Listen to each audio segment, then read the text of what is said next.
જય શ્રી રામ ખેડૂત મિત્રો, પ્રવીણ માંગુકિયા રુદ્રમ ફાર્મથી. તો આજે માહિતી એવી આપવાની છે કે છેલ્લા 4-5 વર્ષની અંદર જે ખેતીની અંદર વૈજ્ઞાનિક પદ્ધતિથી જે અમારી માસ્ટરી કહેવાય ટેટી ને તરબૂચ, તો એ અમે કરતા હતા. પણ આ વર્ષે આંબાના ઝાડ મોટા થઈ ગયા છે અને કેરી પ્રોડક્શનમાં આવવાની છે.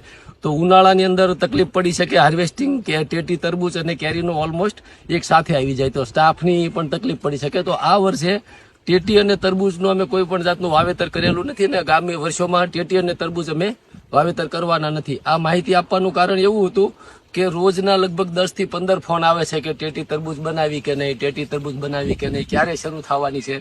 તો એની માટે સ્પેશિયલ આ એક વિડીયો બનાવવો પડ્યો કે હવે ટેટી તરબૂચનું વાવેતર અને ઉત્પાદન અમે બંધ કરી દીધું છે. કેમ કે હવે અમે ફક્ત કેરી ઉપર ફોકસ કરીએ છીએ કે જેથી કરીને વધુમાં વધુ સારી અને સારી ક્વોલિટીની કેરી ઘર ઘર સુધી પહોંચાડી શકાય.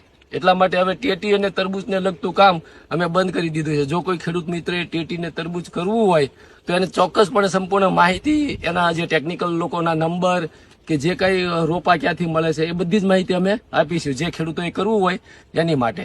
તો જય શ્રી રામ. અને આની નોંધ લેવી કે અમે ટેટી તરબૂચ બંધ કરી લીધું છે. અને કેરીની વધારે માહિતી માટે તમે ફેસબુક, ઇન્સ્ટાગ્રામ અને યુટ્યુબ થ્રુ અમારો કોન્ટેક્ટ કરી શકો છો, લાઈક ફોલો કરી શકો છો, જેથી કરીને તમને વધુમાં વધુ સમયસર માહિતી મળતી રહે. જય શ્રી રામ.